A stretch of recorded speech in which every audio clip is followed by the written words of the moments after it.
मैं सुरेंद्र अरोड़ा आज के आईने में आप सबका स्वागत करता हूं। आज की मेरी वीडियो का फोकस भारत की ये तस्वीर बदलनी होगी पार्ट 6। जैसा कि आप सबको पता है कि 5 वीडियो इस सीरीज़ में मैं बना चुका हूं। आज इसका 6ठा पार्ट है और मुझे आज बहुत इस बात की खुशी है कि हमारे देश में दिल्ली में G20 समिट जो कि कल 9 तारीख को बहुत सफलतापूर्वक मनाया गया और बहुत ही सफलता उसकी पूरे विश्व में फैली। और आज 10 तारीख, आज भी ये सब कुछ होने वाला है। लेकिन हम सबको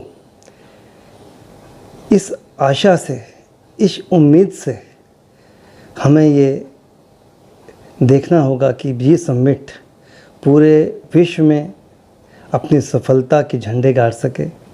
और जैसा कि हम कल देख चुके हैं, देश विदेशों के बड़े बड़े राष्ट्र अध्यक्ष और प्रधानमंत्री किस तरह से जी समिट में पूरे उत्सव से उसमें पार्टिसिपेट किया और पूरी परखतक से और पूरे संख्या के अनुसार एक उसकी सहमति को बनाए रखा, जो कि एक बहुत बड़ी बात है।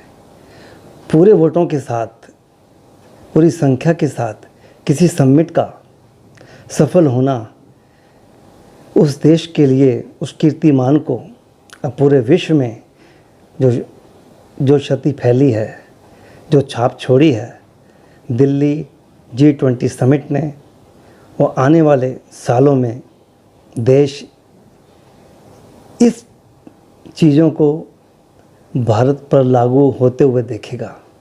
जो प्रसन्नता हम सबको मिली, उस सब के लिए आप सब और हम सब देशवासी इसके लिए बधाई के पात्र हैं।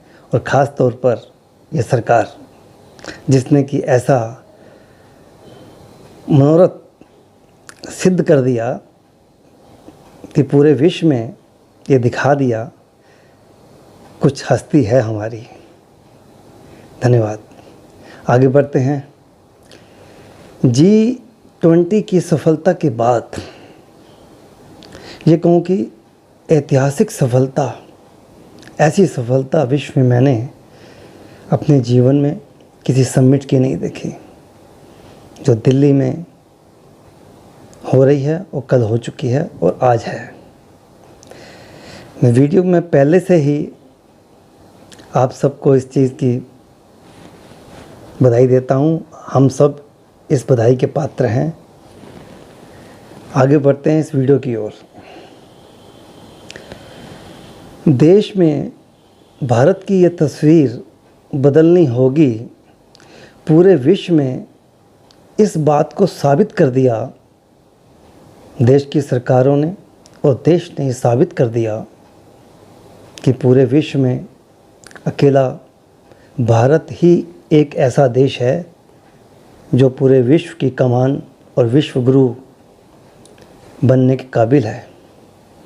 जैसा कि हमने आने वाले पिछले दिनों में और कल देखा और आने वाले दिनों में देखेंगे।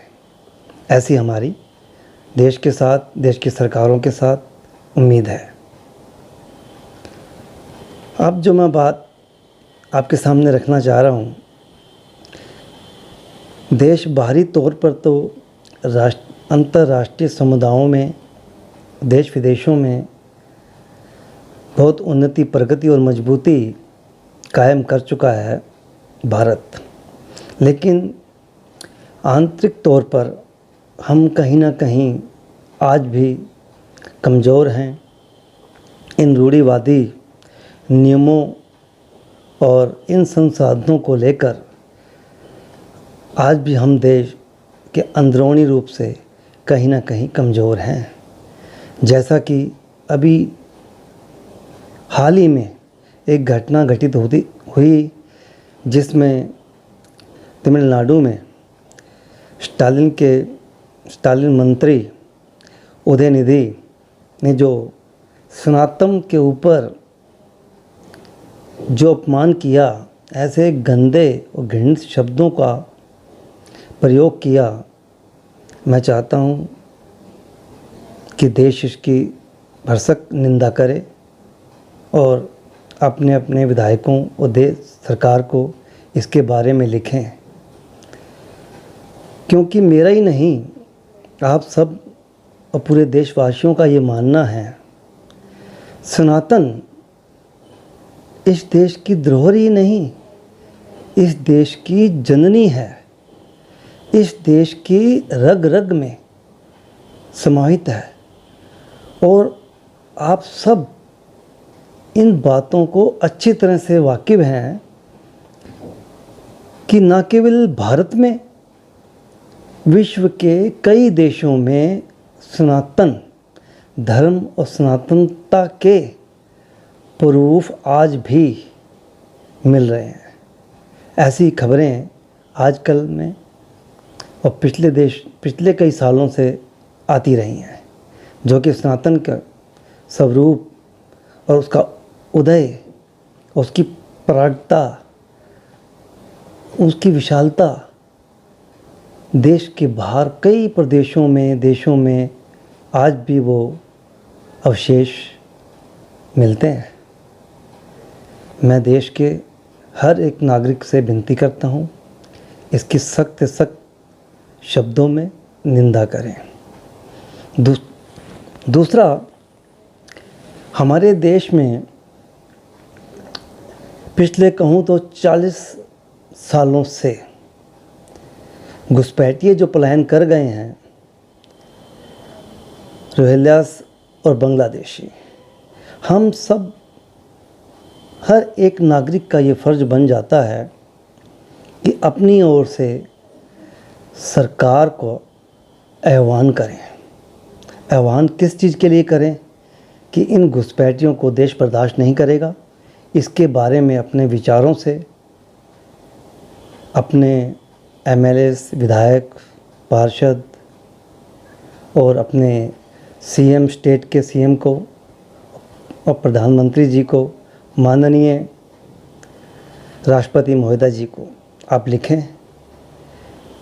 ऐसा आपके एक लेटर लिख देने से देश में एक क्रांति आ जाएगी। दोस्तों, मैं इस देश की मिट्टी से जुड़ा हुआ हूँ, इस देश का नागरिक हूँ, इसलिए आपसे अपील करता हूँ कि ये सब देश हित में ऐसे काम को करने के लिए मुझे कहने की ज़रूरत नहीं होनी चाहिए, लेकिन फिर भी मैं आपसे अपील करता हूँ, आप सब अपना समय निकालकर कम से कम एक एक लेटर इस अपमान के बदले में अपने अपने नेताओं को लिखें, देश के नेताओं को लिखें। और दूसरा, उसमें ये भी सेंटेंस जोड़ें कि देश में जो पिछले 40 सालों से घुसपैठिए पलायन कर गए हैं, बेशक उनके पास जोड़ तोड़ करके हमारी देश की नागरिकता के आधार कार्ड व सबूत मिलें, लेकिन उसको सरकार सिरे से नकार कर उनको देश से बाहर करे। दोस्तों, देश के सार्वजनिक जीवन में सार्वजनिक सुविधाओं का उपभोग ये बाहर से आए शरणार्थी तो नहीं है, ये घुसपैठिए जो उसका उपयोग कर रहे हैं, ये देश की राजनीति को प्रभावित करते हैं और देश की आंतरिक सुरक्षा के लिए खतरा हैं। और ऐसे सबूत हर जगह और कई बार मिलते आए हैं और निरंतर मिल रहे हैं। हम सब देशवासियों का ये कर्तव्य है कि घुसपैठियों के लिए हम सरकार को कम से कम इस मुहिम में जुड़ते हुए सरकार को लिखें। दूसरा, 1860 और 1950 तक के जो एक तरफ़ा कानून पिछली सरकारों द्वारा, इन तानाशाही सरकारों द्वारा बनाए गए, मैं कई बार उन कानूनों का जिक्र आपके सामने कर चुका हूँ। 1991 में जो प्लेसेस ऑफ वर्शिप एक्ट, 93 में जो हमें धर्मों मंदिरों के ऊपर जो एक कानून बना, और वक्फ बोर्ड, और एक से बहुत से कानून हैं जो एक तरफ़ा हैं, एक मेजॉरिटी और देश तोड़ने की ताकतों को प्रोत्साहित करते हैं। ऐसा पिछली सरकारों ने ऐसा मुस्लिम चश्मा पहनकर यह सब किया। ऐसे बहुत से साक्ष्य, उदाहरण, लक्षण और सामने हम प्रत्यक्ष रूप से उन चीज़ों को देखते आए हैं जो बहुत घृणित रही। हम सब ने बहुत नज़दीकियों से उसको झेला है, जबकि आज देश हमारा एक मजबूती की ओर बढ़ रहा है। हम सब का ये कर्तव्य बनता है कि सरकार को अपनी ओर से एक एक लेटर डालें घुसपैठियों के ख़िलाफ़ और इन घटिया कानूनों के ख़िलाफ़, जो कि अंग्रेज़ों के समय के कानून थे। वो भारतीयों पर लागू थोड़े समय के लिए किए गए थे, और इतिहास में और संविधान में इस चीज़ का वर्णन भी है कि समय रहते इनको बदल दिया जाएगा। जल्दबाजी में ये सब कुछ हुआ। ये देश का इतिहास कह रहा है, मैं नहीं कह रहा। हम ये गलतियाँ पिछले 70-75 सालों से दोहराते आए, क्योंकि हमारे देश की जो सरकारें रही वो एक तरफ़ा रहीं और परिवारवाद उन्होंने चलाया। देश को हर तरीके से तोड़ने की कोशिश की, और सामने वो ऐसा दर्शाते थे कि ऐसा नेता तो कोई है ही नहीं। ऐसा इसलिए मुमकिन हो पाया दोस्तों कि उस वक़्त 90 और 2000 तक ऐसा इसलिए मुमकिन हो पाया क्योंकि हमारा मीडिया स्ट्रॉन्ग नहीं था। जो आज का मीडिया है, यहाँ अगर छींक मारता है तो अमेरिका में सुनाई देती है। आप सब इस बातों को अच्छी तरह से, इन बातों के बारे में जानते हैं, और मैं इसलिए आपसे ये आग्रह कर रहा हूँ कि वो टाइम जो निकल गया उसको दोबारा ये देश अपने ऊपर ना दोहराए। इसलिए मैं आपसे हाथ जोड़कर विनती करता हूँ इन घटिया कानूनों के बारे में, और घुसपैठियों को बाहर निकलाने के लिए सरकार से अपनी ओर से हर परिवार एक एक लेटर भेजे। दोस्तों, मैं अहिंसावादी हूँ। मैं चाहता हूँ कि देश में शांति, व्यवस्था और कानून बना रहे, और हर एक देशवासी भी ऐसा चाहता है कि देश में शांति, सुरक्षा, व्यवस्था और कानून का राज हो। हमने पिछले इन 70-75 सालों की जो राजनीतियाँ देखी, ये सिर्फ एक तरफ़ा थी, और इन नेताओं ने सिर्फ परिवारवाद चलाया, अपने घर भरे, देश की इनको बिल्कुल चिंता नहीं रही। इन्होंने देश को सिरे से नकारा।